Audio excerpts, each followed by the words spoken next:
Right, good morning and welcome back my place. Here's a shed with the cows. Typical Josh Saturday morning lack of intelligence. I forgot my camera bag. So we're on the phone today. So that is all you're going to be getting. A little bit of phone footage. A couple new things to show you on the farm here this morning. One of which is these. So we now have a set of pallet forks.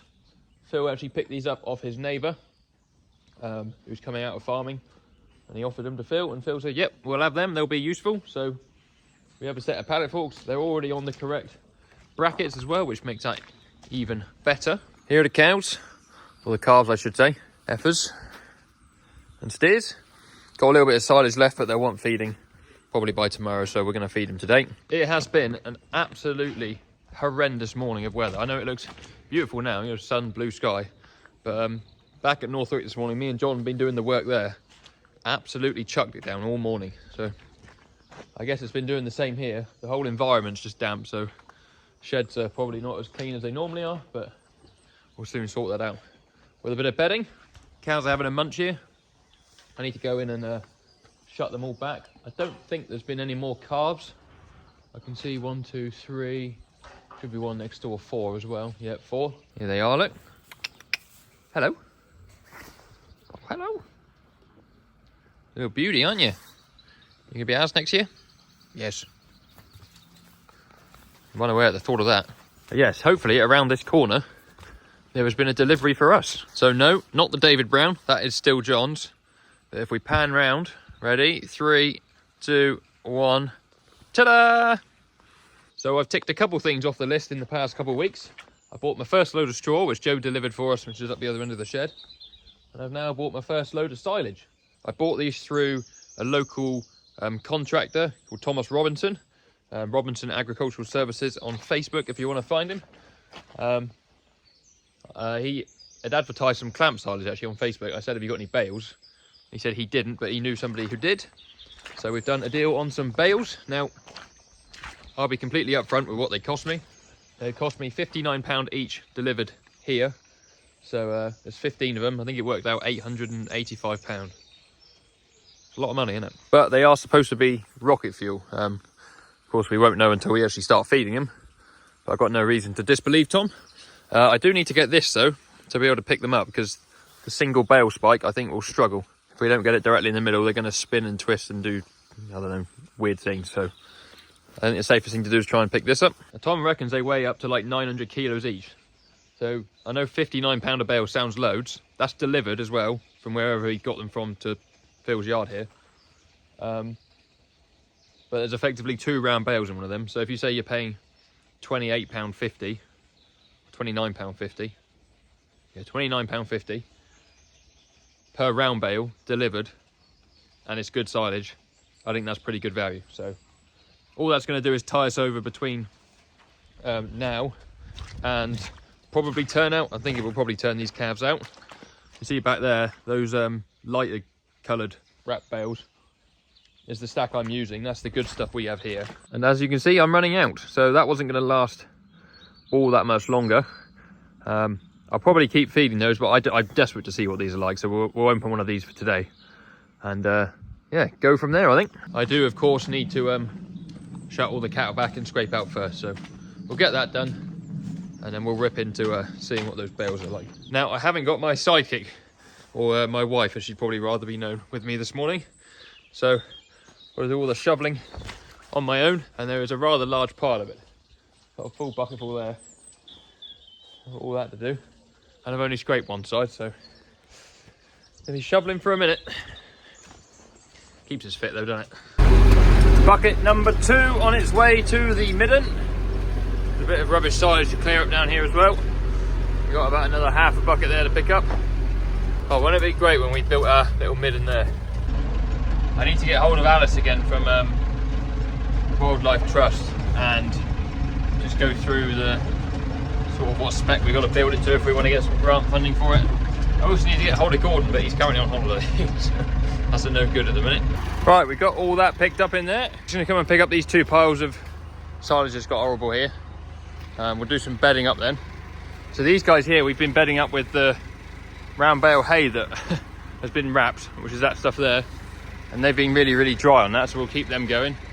These guys had a bale of straw and a bale of hay last time because there's a few more in there. So we can do the same again there. And then my lot down there just have straw. Then we can see if this silage is any good. Now we're bedding up. And look what I've done. Bust the bale. Oh, in the wrong place. Idiot. Right, so we've squared that mess up. Sort of. Bedded up the calves here. Last thing to do is get a bale of this new silage. I'm going to try and get it with a single bale spike. Phil reckons that will work, so let's give it a go. Well, we've got it.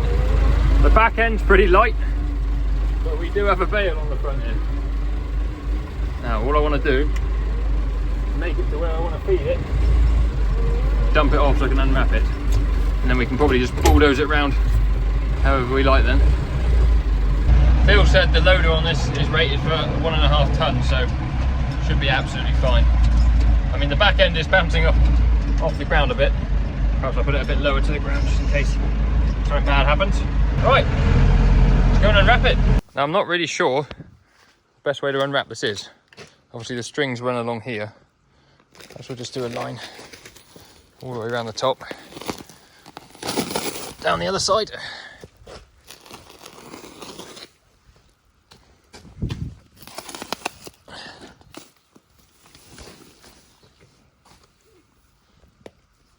Smells good. Looks really nice and dry. See if these guys like it when it gets in front of them in a minute. Well, here we are. 1 times big square bale in front of the calves. Yeah, Phil says that is good stuff. So, oh, I could take some in and put it through. It is so dry. It's lovely, and it smells nice. It's dry, but not chipped up. It's got a lovely moisture to it. I mean, they're eating it, so they must be happy. He's looking at it thinking, I want some. Yeah, little man. I know yours is rubbish. You'll get a new one. Yeah, so yeah, you can have a little bit. Right. Right, let's go and get my motorbike. Yeah, I've got to drop the dock into Creditor now to get his motorbike. And then I'm having some breakfast. Right, just got home, dropping Phil off in Creditor for his bike. And we've acquired a couple of things. First off, I got my mum and dad's dog. Hello, Mac. Hello. Hello. Mac and Gus are quite good friends, so Gus is excited to have him here for the weekend. Secondly, a box of merchandise has arrived. You need the kitchen door open for 5 seconds and then cat's on the windowsill.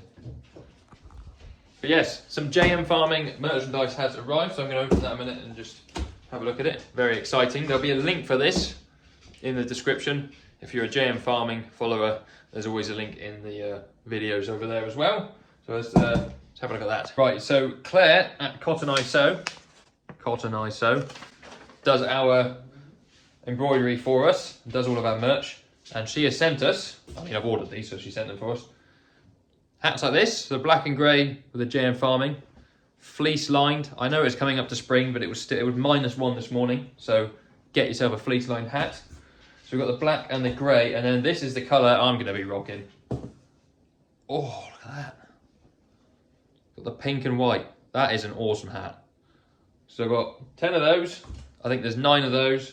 And then because Claire's a legend, she wanted to try out the logo on this style of hat. So she chucked in this one as well.